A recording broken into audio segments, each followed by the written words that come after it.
हमारे उद्धारकर्ता और जीवित परमेश्वर प्रभु यीशु मसीह के नाम में इस सभा में आपको स्वागत है। आज एक खास विषय के ऊपर मैं आपके साथ थोड़ी सी बातचीत करूंगा। ये जो अंदरूनी मनुष्य की स्वभाव के बारे में, वो छिपी हुई मनुष्य जो है स्वभाव के द्वारा उनकी खुलासा होते हैं। क्या आपने कभी इस बात के ऊपर परेशानी महसूस हुआ है कि दूसरा जो है, जो एटीट्यूड्स स्वभाव को दिखाते हैं उसके द्वारा हमारे क्रियाओं तो दिखाई देती हैं, लेकिन स्वभाव जो है अधिकतर स्वयं के छिपे हुए भाग से आती हैं। प्रभु यीशु ने उद्देश्यों और दृष्टिकोणों को बहुत महत्व दिया है। स्वभाव को, छिपी हुई मनुष्य को बहुत बाइबल पुस्तक महत्व देते हैं। हृदय के भावों को खुला दिखाने में वचन महत्वपूर्ण भूमिका निभाते हैं। जो बाहरी मनुष्य दिखाई देते हैं, उससे ज्यादा अंदरूनी मनुष्य के लिए बाइबल पुस्तक बहुत महत्व देते हैं। क्योंकि जब परमेश्वर अपनी अंदरूनी विचारों को और हमारे भावनाओं को जब देखते हैं, अगर वहीं पे खराईपन नहीं दिखाई देते हैं, मसीह जीवन की बढ़ोतरी की रास्ते में बहुत रुकावटें आ सकती हैं। इसलिए इसको महत्व देने की जरूरत है। हम आमतौर से ये बोलते हैं कि एटीट्यूड डिटरमिन्स योर एटीट्यूड। जैसे हमारा स्वभाव है, कितने ऊंचे स्तर पर हम है, उस बात को वो दिखाते हैं।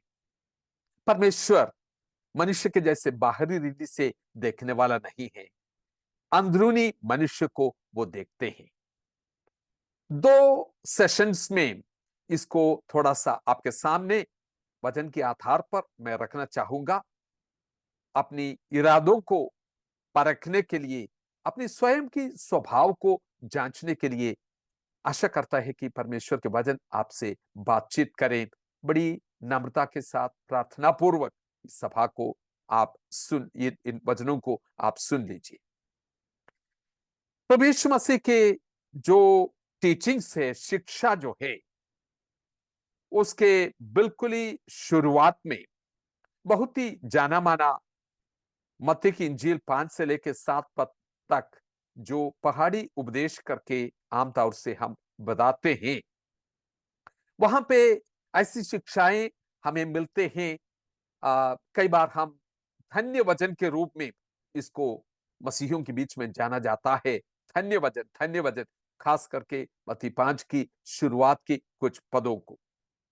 धन्य है ये, धन्य हो तुम, ऐसे करके प्रभु बताते हैं। भीड़ के विपरीत एक अलग जीवन जीने की मापदंड को प्रभु यीशु मसीह ऊंचा करते हैं। इसलिए इस पहाड़ी उपदेश में कई धन्य वचन आपको मिलता है जो हमारे अंदरूनी स्वभाव को बाहर खुलासा देते हैं और प्रकट करते हैं। प्रभु यीशु मसीह की शिक्षाएं जो मत्ती की इंजील में हैं, उसमें आगे बढ़ते बढ़ते उसके करीब करीब आखिरी उनका टीचिंग्स जो है, मत्ती 20 अध्याय में आके हम कई बातों को वहां पे देखते हैं। ऊपरी तौर से पढ़ने से ऐसा लगता है कि ये कुछ कुछ अलग अलग घटनाएं वो बताते हैं, इसको आपस में कोई संबंध नहीं। इसको थोड़ा सा हम देखने की कोशिश करेंगे, उसके आपस में कोई संबंध है, उसका कनेक्शन क्या है, हम देखने के लिए कोशिश करेंगे। अंदरूनी स्वभाव के बारे में यह विषय भी है। जैसे मत्ती 5 व्यक्तिगत स्वभाव को अगर दर्शाते हैं, मत्ती 20 जो है पारस्परिक, आपस में जो है हमारे व्यवहार को वो दर्शाते हैं, इंटरपर्सनल रिलेशनशिप। मत्ती 20 अध्याय इस प्रकार से शुरू होते हैं। परमेश्वर के राज्य इसके साथ या इस प्रकार से है, ये परमेश्वर के राज्य की शिक्षा है। स्वर्ग के राज्य इसके समान है करके वहां पे बताते हैं। मत्ती की इंजील में सारी शिक्षाएं जो है इस शीर्षक के नीचे आते हैं। स्वर्ग के राज्य की शिक्षाओं को 5 भागों में बांट सकते हैं। उसकी विस्तार में मैं नहीं जाऊंगा। मत्ती 5 इसकी शुरुआत की है, ये 5 सेट जो है उसमें, और मत्ती 20 जो है करीब करीब इसकी आखिरी शिक्षाओं में आते हैं। अंदरूनी भाव को चुनौती ये देते हैं। मत्ती 20 अध्याय आप खोल के देख लीजिएगा, एक बार पढ़ के फिर आगे बढ़ने की कोशिश कर।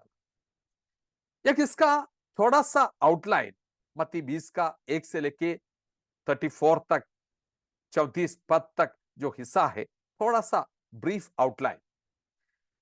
1 से लेके 16 पद तक दाख की बारी में एक मालिक मजदूरों को बुलाते हैं, वो कहानी आप सुनते हैं। वहां पे यह स्वभाव प्रकट होते हैं, सहकर्मियों के व्यवहार और स्वामी का स्वभाव या व्यवहार बहुत खुला रूप से हम देखते हैं। हम बाद में विस्तार में इसको देखेंगे।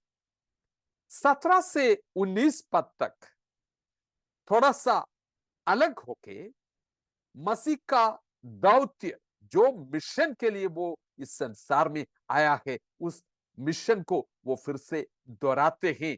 जैसे मत्ती 16 में है और मरकुस 8 में है। बार बार प्रभु यीशु मसीह इस विषय के बारे में बताते हैं कि मनुष्य का पुत्र इस समय पकड़ा जाएगा, मारा जाएगा, तीसरा दिन जी उठेगा। और उसमें आगे जाके इस बात को भी बताते हैं कि मत्ती 16 और मरकुस 8 में यह बताते हैं कि जो स्वयं की तात्पर्य को रखते, उसी के लिए आगे जाने वाला व्यक्ति जो है, जो कार्य कर रहे हैं, ये शैतानी काम है। बड़ी गंभीरता से स्वयं की तात्पर्य को रख के मसीह के संग नहीं चल सकते हैं, ये बात को वो लेके आते हैं। मसीह का दौत्य में ये बात को समझने की जरूरत है। 20 से लेके 24 पद तक प्रभु यीशु मसीह के 12 चेले जो हैं, उनके हृदय की एक खुलासा आपको मिलते हैं। सह सेवकों के स्वभाव को वो दर्शाते हैं। सहकर्मी, एक सेवा में जुड़ी हुई झुंड जो है, उसकी सहकर्मियों की स्वभाव को वो दर्शाते हैं। 25 से लेके 28 पद तक परमेश्वर का राज्य के कुछ सिद्धांतों को वो बताते हैं। सबसे बड़ी सिद्धांत ये है, पिछले है वो पहले होंगे, पहले है वो पिछले होंगे। कई सवाल मन में उठते होंगे, फिर सीनियोरिटी की क्या होगी? बस मैं बाद में थोड़ा सा बता दूंगा। बड़ी खामोशी से धीरज के साथ आगे बढ़िए। 29 से लेके 31 पद तक जो भीड़ है और चेले जो है, फिर से उनकी स्वभाव किसी खास परिस्थिति में फिर उनकी खुलासा होते हैं। 32 से लेके 24 पद तक मसीह यीशु का स्वभाव को वहां दिखाई देते हैं और परमेश्वर की राज्य का स्टैंडर्ड जो है वो सेटअप करते हुए दिखाई देते हैं। सो इस आउटलाइन को ध्यान में रखते हुए जो इंटरपर्सनल पारस्परिक जो व्यवहार है या स्वभाव, हम आपस में जब मिलते जुलते हैं, इंटरैक्ट करते हैं, क्या स्वभाव निकल के आते हैं, उसके बारे में हम 4 बातें देखने की कोशिश करेंगे। कुछ आज हम सुनेंगे, अगली सभा में फिर उसकी बाकी मैं बताने की कोशिश करूंगा। ये 4 स्वभावों को, अंदरूनी मनुष्य की व्यवहार को जब हम देखते हैं, प्रार्थना के साथ हम इसलिए बैठे क्योंकि हमारे व्यक्तिगत जीवन के लिए भी परमेश्वर एक चुनौती के रूप में इसको हमारे सामने रखते हैं। पहली बात, मत्ती 20 का 1 से 16 पद तक।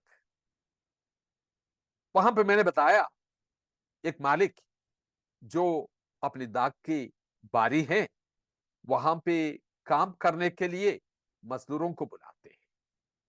आप इस कहानी को जानते हैं, कोई 6 बजे, कोई 9 बजे, कोई दोपहर को, कोई 3 बजे, कोई 5 बजे भी कोई लोग आते हैं, सिर्फ 1 घंटा बाकी है उनको काम करने की, उस समय के हिसाब से जो तरीके से।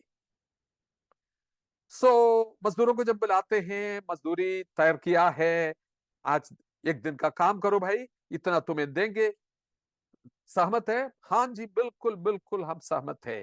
तो काम में लगा लेते हैं। दिन की अंत में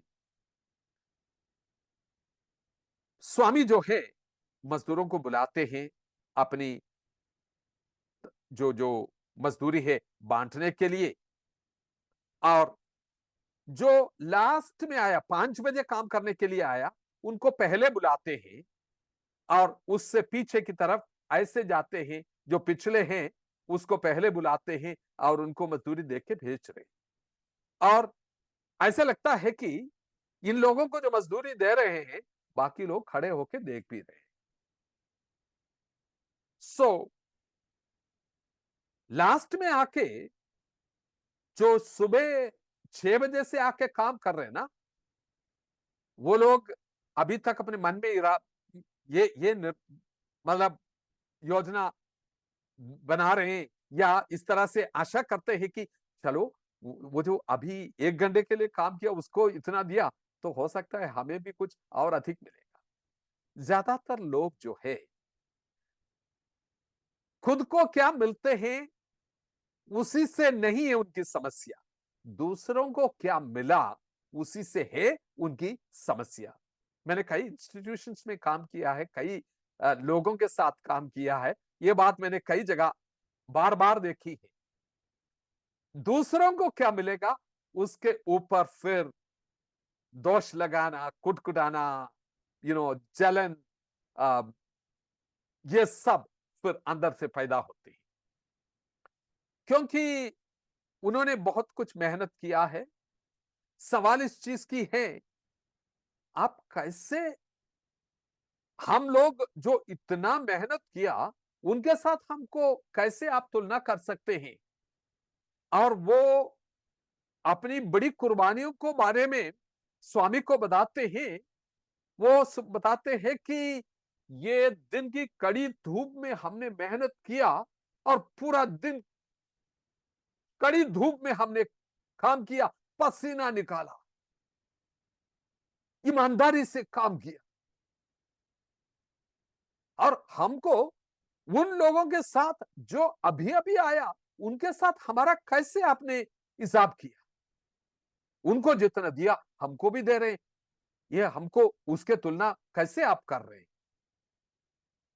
वो इतना अपनी काम के बारे में, अपनी कुर्बानियों के बारे में इतना चिंतित थे कि स्वामी की उदारता को वो देख नहीं पा रहे हैं, लेकिन जो अन्याय हमारे साथ हुआ सिर्फ वही देख पा रहे हैं। स्वामी उनको बुला के थोड़ा बातचीत करते हैं। उससे पहले मैं आपको पूछना चाहूंगा, जो दाग की बारी में काम करने वाले व्यक्ति जो है, यहां पे जो बताया गया उसको हमारे संदर्भ में लेके परमेश्वर के राज्य की सेवकाई में जुड़े हुए लोग जो है, परमेश्वर के लिए काम करने वाले लोग जो है, परमेश्वर की दाग की बारी में काफी लंबे समय से कार्य कर रहे हैं। कई बार आपको ऐसा लगता है कि गॉड इज नॉट फेयर, परमेश्वर हमारे साथ अन्याय किया है। आपको ऐसा लगता है कि जो हमें मिलना चाहिए था हमें मिला नहीं है। जो लोग अभी अभी आए हैं, देखो उनके जीवन की तरक्की देखो और कैसे वो आगे बढ़ रहे हैं। ये नालायक लोग जो है कितना हमसे आगे बढ़ चुकी हैं, हम लोग इतना पसीना निकाला है, लेकिन ये लोग जो है अभी अभी आए हैं, लेकिन उनको क्या क्या मिला है? ये सवाल उठते हैं। जो जूनियर है और सीनियर है, ये दोनों को एक जैसे आप कैसे देख सकते हैं? प्रभु जी, वो लोग इसका लायक नहीं, हमको और ज्यादा मिलना चाहिए न्याय के अनुसार। स्वामी उनको, उनके मन की भाव को देखते हुए उनको यह सवाल पूछते हैं, क्या मैंने तुम्हारे साथ अन्याय किया? यह देखने की जरूरत है कि यह शिकायत सही है कि नहीं। ऊपरी तौर से हमें लगता है कि यह तो बिल्कुल सही है। 13 पद में स्वामी उनको पूछ रहे हैं, दोस्त, तुम्हारे साथ मैंने कोई अन्याय नहीं किया, क्या मैंने तुम्हें धोखा दिया? तुम्हारा मेरे साथ एग्रीमेंट क्या था? जब तुम मेरे दाग की बारी में काम करने के लिए सुबह जो आया, जो मजदूरी मैंने तय किया तुम्हारे साथ और तुम सहमत हो गए, 1 दिनार तुमको देंगे, क्या मैंने उससे कुछ कम किया? और जितना तुमने एग्री किया मैंने तुमको दिया। और बाकी जो लास्ट में आए बेचारे जो वहां खड़े थे, उनको मैंने बुला के दाग की बारी में लगाया, ठीक है, और अपने मन की उदारता के अनुसार मैंने उनको दिया, तुम लोग उससे क्यों परेशान? परमेश्वर के दास या दासी, थोड़ा सा अपनी अंदर झांकने की और थोड़ा सा परखने की समय आप ले लेंगे, थोड़ा रुक के सोचेंगे, अपनी जो सेवकाई परमेश्वर के राज्य के संदर्भ में आपने किया है, थोड़ा सा रुक कर सोच लीजिए। जब आप परमेश्वर की दाग की बारी में काम करने के लिए आया, या जब आपने समर्पित किया, I have decided to follow Jesus, Yeshu के पीछे मैं चलूंगा, स्वामी तेरे लिए मैं अपनी जिंदगी भी निछावर करने के लिए तैयार हूं करके उनके साथ आया, क्या वायदा उन्होंने आपके साथ किया था? कौन सी निमंत्रण है जिसको आपने स्वीकार किया? क्या आपने यही निमंत्रण पाया था, अगर कोई मेरे पीछे आना चाहते हैं, अपने आप को इनकार करके प्रतिदिन अपने क्रूस उठा के मेरे पीछे खोले, वही निमंत्रण सुन के आपने स्वामी के पीछे चलना शुरू किया था, या कुछ और निमंत्रण आपको मिला था? और स्वामी ने वायदा किया था, जब परमेश्वर का पुत्र अपने महिमा में आएगा, आपको प्रतिफल मिलेगा। वो दिन अभी तक आया नहीं है, फिर कितनी जल्दी से आप इस निष्कर्ष पर पहुंचते हैं कि मुझे धोखा मिला है? तुम्हारे बुलाने वाला विश्वास योग्य है मेरे प्रिय। किस चीज की आप योग्य थे? जब जिस चीज की आप योग्य था, परमेश्वर की क्रोध हमारे ऊपर फटकना चाहिए था, और उसके बदले दया हम पर दिखाया, आपने उसको अनुग्रह करके बोला, दया करके बोला, मर्सी वाज शोन। और जो हमें मिलना नहीं चाहिए था, बहुतायत से परमेश्वर ने जब हमें दिया, उसको हमने अनुग्रह बोला। संतान करके गोद लिया, जिसके आप लायक नहीं थे, और परमेश्वर के संतान करके हमें गोद लिया, उसको भी हम अनुग्रह बोला।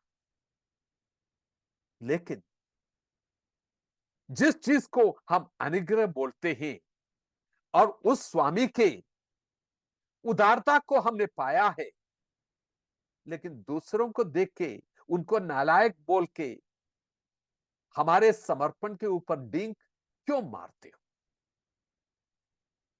यही जो चीज थे, कई बार रिश्ते में तनाव को लाते हैं। एक टीम के अंदर रिश्ते में तनाव लाते हैं और बोलते हैं कि उसको इतना नहीं मिलना चाहिए। अपनी जो सेवकाई स्वामी के साथ हमारा संबंध और समर्पण है, उसके द्वारा आपने किया, उसको देख के क्या हम ये कह सकते हैं, वो दास के समान, मैंने सिर्फ अपनी ड्यूटी किया है, मैंने अपनी सिर्फ जिम्मेवारी पूरा किया है, मैं एक अयोग्य दास हूं, ये आप कभी कह पाया? हमारे हृदय में जो बात है, हमारे प्रतिकरण के द्वारा और हमारे कार्य के द्वारा कई बार प्रकट होते हैं। ये जो है मजदूर का स्वभाव है। वो जो मजदूर जो आया, उनका स्वभाव में यह है कि स्वामी उसको इतना दिया, लेकिन हमको तो जो पहले बोला था उतना ही दिया, कुछ एक्स्ट्रा नहीं दिया, हमारे साथ कोई उदारता नहीं किया। थोड़ा सा कल्पना करें, ये झुंड जो है मजदूर घर वापस जा रहे रास्ते में हैं, उनके थोड़ा सा साथ मिलकर चले, उनकी बातचीत को थोड़ा खामोशी से आप सुन ले। जो 5 बजे आया था और उनको स्वामी ने पूरा दिन का वेतन दिया और बोल रहे हैं कि हमारा स्वामी कितना अच्छा है, ऐसे कोई स्वामी को हमने कभी नहीं देता देखा। और दूसरा बोल रहे हैं कि ये तो बहुत अजीब सा इंसान है, देखो हम लोग कड़ी धूप में इतना मेहनत किया, लेकिन हमको क्या मिला, हमको भी वो एक ही दिनार मिला।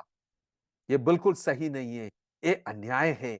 और कुटकुटाते, दांत पीसते, कड़वाहट रखते हुए वो आगे निकलते हुए उनकी भाषण आप सुन रहे हैं, आपस की बातचीत आप सुन रहे हैं। मेरे प्रियो, कई आपको ऐसे लगा कि कितनी साल एक संस्था में काम करके या परमेश्वर के लिए सेवा करके, कितनी साल सेवा के बाद जब काम से छुट्टी होके निकलते हैं, कितने लोग आपने देखा है कि अपने मन में कड़वाहट को रखते हुए एक सैड एक्सिट, बाहर एक दुखपूर्ण रीति से निकल जाते हुए हमने कभी देखा है। मालकी की पुस्तक पहला अध्याय की 13 पद में वो कहते हैं कि ओ प्रभु की सेवा करना, श्री स्वामी की सेवा करना बहुत बहुत थकावट हो जाते हैं। 2 का 17 में लिखा है, तुम्हारे शब्दों के द्वारा स्वामी को तुमने परेशान किया है, क्योंकि तुम लोग पूछ रहे हैं न्याय करने वाला परमेश्वर कहां है। कहने की मत तात्पर्य यह है, हमारे साथ अन्याय हुआ है। आखिरी जो आया खुश होके स्वामी की उदारता के बारे में तारीफ करते हुए बड़ी धन्यवादी हृदय से निकल गया। लेकिन दूसरा जो है कड़वाहट से निकल गया।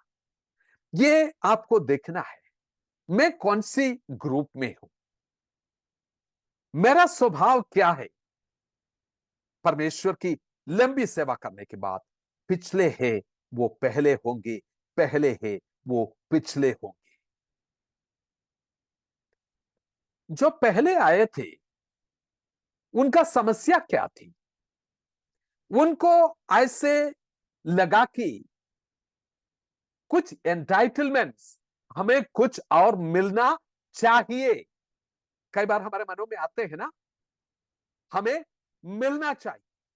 कितना ईमानदारी से मैंने सेवा की, मैंने कभी भी कोई भी चीज चोरी नहीं किया, और मैंने कितनी ईमानदारी से काम किया, और उसी के साथ क्या है, मुझे ये मिलना चाहिए, मुझे वो मिलना चाहिए, वो मिल नो मुझे अच्छा स्वास्थ्य होना चाहिए और लंबी जीवन होना चाहिए, तरक्की होना चाहिए, स्टफ जो मिलना चाहिए, आशीष जो मिलना चाहिए। बहुत लंबी लिस्ट हम बनाते हैं, एंटाइटलमेंट्स कहते हैं। अगर वो आशा रखते हुए चलते हैं तो उसका नतीजा ये होगा, ये स्वभाव बाहर निकल के आएगा। ये मजदूर का स्वभाव, ये स्वामी के चेले का स्वभाव नहीं। चलो थोड़ा सा और आगे हम बढ़ेंगे। मजदूर का स्वभाव देख लिया। दूसरा जो है 20 से 26 पद तक, चेलों का स्वभाव जो है, उनका दिल भी थोड़ा सा खुल जाते हैं। सहकर्मियों के साथ हमारा स्वभाव किस प्रकार से है। 12 चेले जो हैं, उनमें से 2 लोग एक अलग ग्रुप में और 10 लोग एक अलग ग्रुप में यहां पे दिखाई देते हैं। इसका जो चेंज ओवर है 17 से 19 पद तक है। 17 से 19 पद जब हम पढ़ते हैं, प्रभु ने कुछ खास बातें बोली। वो खास बातें क्या है? मरकुस की 8 का 31, 9 का 31 और 10 का 32 और 33 जब हम पढ़ के देखते हैं, प्रभु यीशु मसीह एक खास बात चेलों को बोल रहे हैं। वो ये बता रहे हैं कि परमेश्वर की मसीहा जिसको तुम इंतजार कर रहे हैं, उस मसीहा की स्वभाव किस प्रकार से होगा, वो मसीहा किस प्रकार से अपनी मिशन में आगे बढ़ेगा। वो कह रहे हैं कि परमेश्वर का पुत्र जो है, ये जो शास्त्रियों और फरीसियों जो है उनके हाथ में, पुरनियों के हाथ में ये पकड़ाया जाएगा और उसको पिटाई किया जाएगा, वो मारा जाएगा और तीसरा दिन वो जी उठेगा। परमेश्वर के पुत्र यही परिस्थितियों में से होकर निकलेगा। जब 3 बार इन चेलों को बोलते हैं, कई बार सुसमाचारों में ये बात बोलते हैं, चेले जो है थोड़ा सा असमंजस में हो जाते हैं। हम इस बात को जानते हैं। परमेश्वर के राज्य के बारे में है, 20 अध्याय की शुरुआत में ही ये बताते हैं कि परमेश्वर के राज्य के बारे में।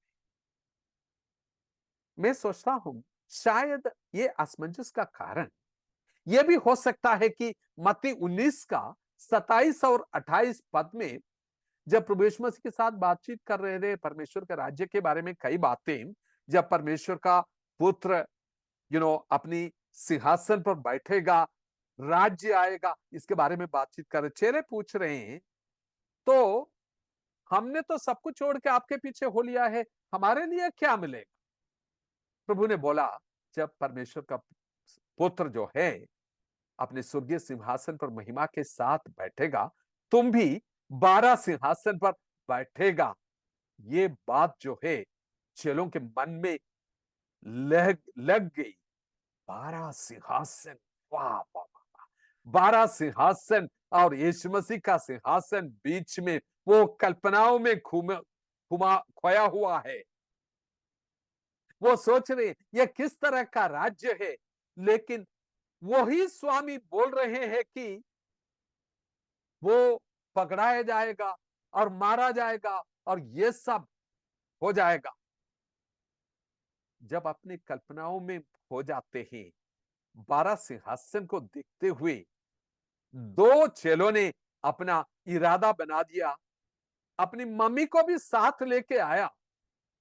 दोनों अपने पुत्र जो है उनके लिए थोड़ा सा रिकमेंडेशन करने के लिए उसी रीति से उनको लेके आते हैं और वो आके प्रभु के सामने सिर झुकाते हैं और प्रभु उनको पूछते हैं, उनकी मां को देख के, क्या चाहते हैं कि मैं तुम्हारे लिए करूं? प्रभु यीशु मसीह कईयों को यह सवाल पूछते हैं, क्या चाहते हैं कि मैं तुम्हारे लिए करूं? उन्होंने बताया, मेरा 2 बेटे हैं ना, जब आप राज्य में आएंगे, उनको एक को आपकी दाहिनी ओर बैठना और बाईं तरफ दूसरे को बैठना, तो दोनों जगह जो है सिंहासन की जो बगल में जो है वो रिजर्व कर लेना मेरे दोनों बेटों के लिए। शुक्र है कि बीच वाला सिंहासन उन्होंने मांगा नहीं, शुक्र है। और ये मां बोलते हैं, प्रभु जी आप ऐसे हुक्म कर दे, यू कमांड। ये नहीं है कि कोई डिस्कशन बारों के बीच में हो और बोलेंगे कि तुम्हारे लिए ये होगा, तुम्हारे लिए कोई डिस्कशन की जरूरत नहीं है, आप हुक्म कर दीजिए, ऑर्डिनेंस की रास्ता चुन लीजिए बस। दाएं और बाएं, क्या चीज वो मांग रहे थे? प्रमुखता, शक्ति और निकटता, प्रोमिनेंस, पावर एंड प्रोक्सिमिटी। कई स्वभावों को ये खोल देते हैं। दोनों चेले जो है, मरकुस 10 की 37 अगर आप पढ़ें, वो चेले खुद जो आके ये बात बोलते हैं। हो सकता है पहले मां को लेके आया और उन्होंने बताया, फिर चेलों ने दोबारा बताया होगा। ये सिर्फ ये मां की ओर से नहीं है, ये चेलों की ओर से ही है। जो भी उसका विस्तार है। प्रभु यीशु मसीह उनको मुड़ के पूछते हैं, क्या जो कटोरा मुझे पीना है तुम लोग वो पी सकते हैं? ये कटोरा आप जानते हैं, गत्समने के बगीचे में एक कटोरा आप देखते हैं, एक बिटर कप, एक कड़वाहट सी भरी हुई एक कटोरा। उसके अंदर क्या है, उसकी विवरण में मैं नहीं जाऊंगा। ये कठिन है ये कटोरा पीना। परमेश्वर पिता जो है, उनकी इच्छा के लिए समर्पित एक पुत्र, दुख उठाने की रास्ता, आज्ञाकारिता की रास्ता चुनकर परमेश्वर की महिमा के लिए, मेरी इच्छा नहीं तेरे ही इच्छा पूरी हो जाए करके समर्पित किया एक पुत्र। वो कटोरा पीने के लिए तैयार हो जाते हैं, कितना भी मुझे दुख उठाने पड़े पिता तेरी इच्छा को पूरा करने के लिए। चेले, तुम ये कटोरा पी सकते हैं, ये कह सकते हैं कितना भी दुख मुझे उठाना पड़े ये कटोरा पीने के लिए मैं तैयार हूं। चेले बोल रहे हैं, ये दोनों मिलकर बोला, हाँ हाँ, ये कटोरा नहीं, जितना कटोरा आप देंगे सारे पीने के लिए हम तैयार है। कुर्सी के लिए हम कुछ भी करेंगे। प्रभु यीशु मसीह उनकी जो मांग है उसकी गंभीरता को जानते हुए उनको कहते हैं कि तुम लोग नहीं जानते हैं कि क्या तुम लोग पूछ रहे हैं। तुम लोग बुरी इच्छा से मांगते हो। याकूब 4:3 में जिस प्रकार से लिखा है, अपनी स्वयं की जो खुशी और आनंद को पूरा करने के लिए बुरी इच्छा से मांगते हो, इसलिए तुम्हारे बीच में झगड़ा और हर किस्म की संघर्ष होते हैं।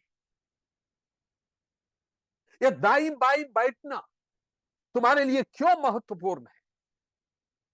किसकी तात्पर्य तुम आगे रखते हैं परमेश्वर के राज्य की सेवकाई में? अपनी स्वयं की तात्पर्य को बढ़ाने के लिए अगर आगे बढ़ते हैं, मत्ती 16:23 जो है एक बड़ी थप्पड़ है ऐसे लोगों के लिए। प्रभु कहते हैं कि स्वयं की तात्पर्य को आगे रखते हैं तो ये शैतानी है।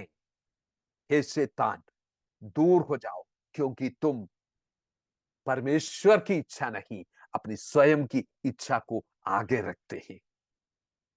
प्रभु यीशु मसीह उसके तुरंत बाद मत्ती 16:23 के आगे हम देख सकते हैं, भीड़ को और चेलों को बुला के वो कहते हैं कि अपने आप को इनकार कर प्रतिदिन अपने क्रूस उठा के मेरे पीछे हो ले। उनको जरूर बताया, हाँ ये कटोरा था, तुम पिएंगे एक दिन, मेरे दुख में तुम लोग सहभागी होंगे एक दिन, लेकिन परमेश्वर के राज्य में जो जगह तुम्हें मिलना है वो परमेश्वर पिता जिसके लिए निर्धारित किया है उन्हीं को मिलेगा। यह वो पुत्र है जिसने अपने आप को शून्य बनाया, अपनी कोई भी प्रिविलेजेस को उसने पकड़ के नहीं रखा। पिता ने उसको इतनी ऊंचे पदवी और आदर दिया। परमेश्वर के राज्य में दाईं बाईं कोई सिंहासन नहीं है। उनके साथ, पुत्र के सिंहासन के साथ किसी को तुलना कर नहीं सकते हैं। मेरे प्रियो, आप इस बात को जानते हैं, पतरस, याकूब और यूहन्ना, ये तीन एक इनर सर्कल के लोग जैसे कहलाते हैं। नाउ ये इनर सर्कल के अंदर भी सीक्रेट एजेंडा हो सकते हैं, क्योंकि याकूब और यूहन्ना मिलकर जो प्लान कर रहा था पतरस को पता ही नहीं चल रहा था। बेचारे पतरस लगता है कि वो भी उसमें से छूट गया। आप लंबे सांस ले रहे हैं, ये बात सोच के कि इतनी करीबी की इनर सर्कल के लोगों के बीच में भी ऐसे स्वभाव हो सकते हैं। शायद आपको इसलिए आश्वासन मिल रहे हैं कि चलो, 2 ऐसे हो गया, कम से कम बाकी 10 लोग इकट्ठे हैं, बहुत अच्छे लोग हैं। चलो चिंता ना करो, कुछ तो हर झुंड में ऐसे होते हैं, लेकिन बाकी लोग तो कम से कम ठीक है, अच्छा है। लेकिन ये 10 जो है, उनका स्वभाव को, उनके मनोभाव को थोड़ा-सा देख लीजिए, 24 पद देख लीजिए। वहां पे ऐसे शब्द को इस्तेमाल किया है कि उनको तो बहुत गुस्सा आया, अंदर ऐसी एक आग जल रहे हैं। थोड़ा-सा कल्पना करें, पतरोस और बाकी लोग मिलकर बोल रहे हैं कि हम सब इसमें एक है, हम 10 लोग मिलके इसमें लड़ेंगे। यूहन्ना और याकूब क्या समझते हो अपने आप को? हम लोग क्या काय के लिए फिर आया इसमें झुंड में, यीशु के पीछे चलने के लिए? सिर्फ तुम लोगों को दाई बाई बैठना है, हम लोग फिर कहां बैठने के लिए आया? क्या सोचते हो? काफी कुछ बातचीत हो रही, अंदर ऐसे हलचल मचा रहे हैं, ऐसे लग रहा है कि कुछ लड़ाई होने वाला है। सामान्य मुद्दे लोगों को एक साथ कभी कई बार लाते हैं। हम सोचेंगे कितना यूनिटी है इनके बीच में, ये लोग आपस में बातचीत बातचीत भी नहीं करते थे देखो, लेकिन अभी देखो सारे एक हो गया। कई बार ऐसे भी यूनिटी आ जाते हैं। मैं एक सवाल पूछूंगा, सच्चाई को सामना करें। क्या ये 10 लोग बाकी 2 लोग जो है उससे कुछ अलग दिखाई देते हैं? क्या ये चेले जो है दाग की बारी में सेवा करने वाले मजदूरों से कुछ अलग दिखाई दे रहे हैं, या उन्हीं का स्वभाव इनके अंदर भी है, दिखाई दे रहे हैं? दाग की बारी में सेवा करने वाले मजदूर की स्वभाव परमेश्वर की दाग की बारी में सेवा करने वाली सेवक की अंदर भी आ सकते हैं। मत्ती 19:27, हमने सब कुछ छोड़ के तेरे पीछे हो लिया है। अब हमारे पुरस्कार कहां है? जैसे मैंने बोला, एक बड़ी तनाव इस समय है, आपस में लड़ने के लिए भी तैयार हो रहे हैं। प्रभु यीशु मसीह ने जरूर बोला होगा, रिलैक्स रिलैक्स, शांत हो जाओ, शांत हो जाओ। 25 से लेकर 27 पद तक प्रभु यीशु मसीह इस विषय को बड़ी गंभीरता से लेते हुए परमेश्वर के राज्य की विचारधारा और संसार के राज्य की विचारधारा में जो अंदर है उसको सामने लाते हैं।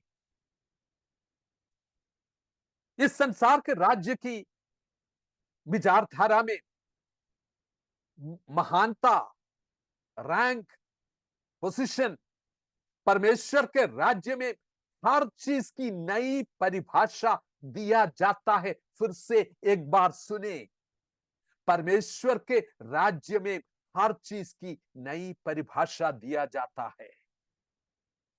उधर महानता कुछ और है, अगुवाईपन कुछ और है, पुरस्कार कुछ और है, प्रतिफल कुछ और है।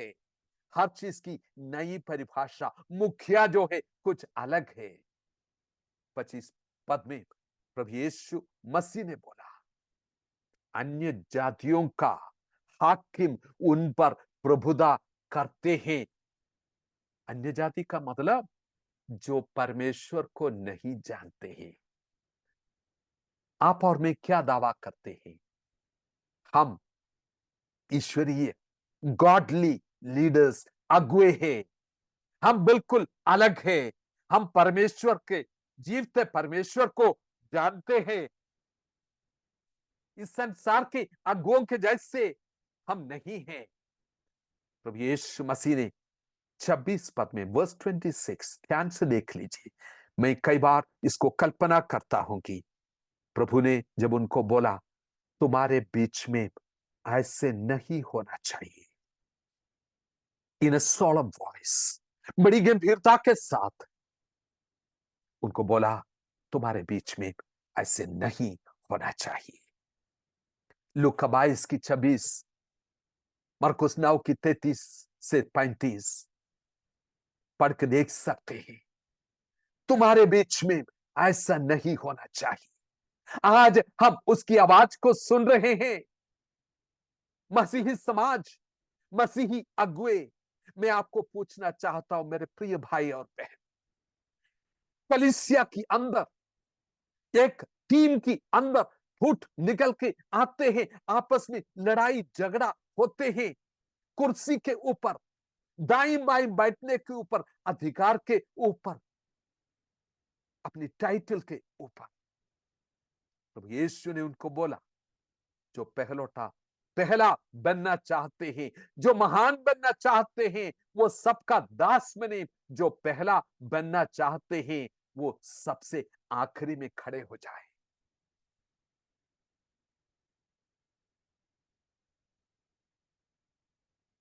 28 पद में वो इस बात को बहुत साफ बताते हैं। ये सिद्धांत को सामने रखते हैं, पकड़े रखना पाने की रास्ता नहीं, लेकिन उदारता से उंडेल देना पाने की रास्ता है। जो भी आप पाना चाहते हैं, उदारता से उंडेल दे मेरे प्रियो। प्रेम के बीज बोए ताकि प्रेम की फसल काटे। दास बन के सेवा करे, स्वामी से आदर पाए, आखिरी में लाइन में खड़े हो जाए, स्वामी एक कहने पाए तुम पहला है। क्या चीज हासिल करने की कोशिश कर रहे हैं और किस तरह से ये दो चेले जो है उसको हासिल करने की कोशिश करते हैं? ताकत और औदा, प्रभाव, चालाकी से सिफारिश लेके उसको हासिल करना चाहते हैं, अपने स्वयं के तात्पर्य को आगे लेके जाने के लिए, दूसरों के आगे बढ़ने के लिए चापलूसी करके कई लोग अपने आप को आगे बढ़ाना चाहते हैं। मसीह की मिशन और उसकी संदेश और मसीहा की चरित्र को, स्वभाव को उन्होंने जाना। कितना दुख लगते हैं ऐसे बातों को मसीहियों के बीच में जब दिखाई देते हैं। हमारे बीच में संघर्ष जो टीम में आते हैं, उसका कारण क्या है? कहां से निकल के आते हैं? क्या ये अनेकता मसीहियों के बीच में दिखाई देते हैं, सेवकों के बीच में दिखाई देते हैं? प्रभु यीशु मसीह बड़ी गंभीरता के साथ बोला, तुम्हारे बीच में ऐसे नहीं होना चाहिए।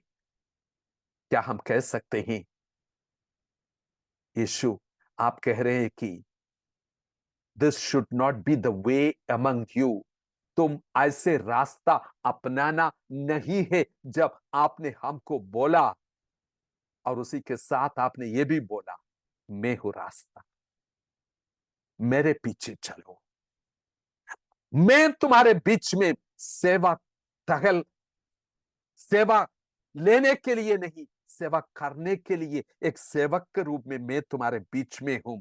और मेरी सेवा करने के लिए तुम किस प्रकार से इसके बीच में है। शायद प्रभु उनको याद दिला रहे हैं, जब मैंने तुम्हारा पैर धोया।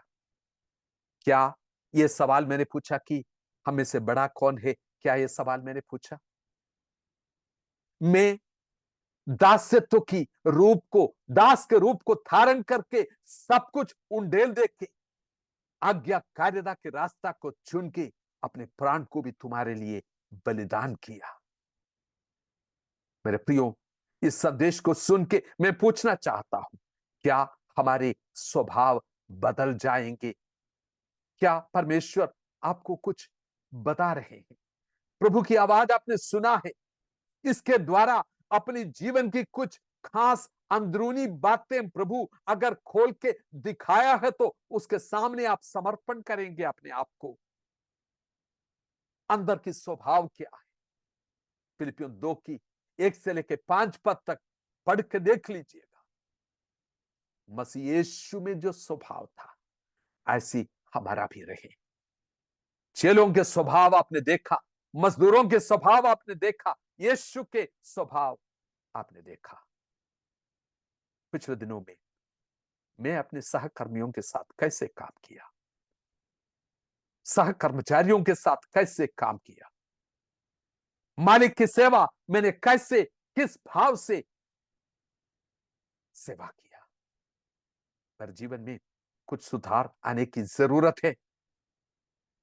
मेरे प्रियो, ये पुकार हमारी अंतःकरण से निकल के आए, हे प्रभु मेरे जीवन को बदल, मेरे स्वभाव को बदल।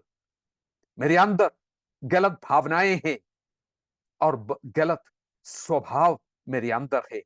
मेरे टीममेट्स को देख के मेरे अंदर गलत स्वभाव है। अपने स्वयं को जांचने की कोशिश करें, परमेश्वर के सामने दिल को खोले मेरे प्रियो, और ये बात प्रभु से कहे, मुझे बदल दे। मैं सचमुच में यीशु की समानता में बनना चाहता हूं।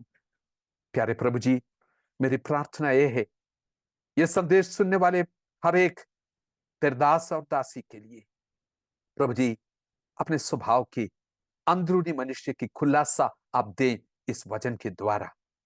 बड़ी पश्चाताप के साथ, नम्रता के साथ, दीनता के साथ, शर्म से भागने के लिए नहीं, समर्पण से तेरे कदमों पर अपने आप को देने के लिए एक एक को मदद करे। मसीह यीशु का स्वभाव अपने जीवन में आने के लिए समर्पित करने पाए। तेरी आशीष इन पर बने रहे। आदर महिमा आपको देते हुए ये सब कुछ मांगते हैं हमारे उद्धारकर्ता और जीवित परमेश्वर प्रभु यीशु मसीह के नाम से। सुनौदे से ग्रहण कीजिए। आमीन। God bless you.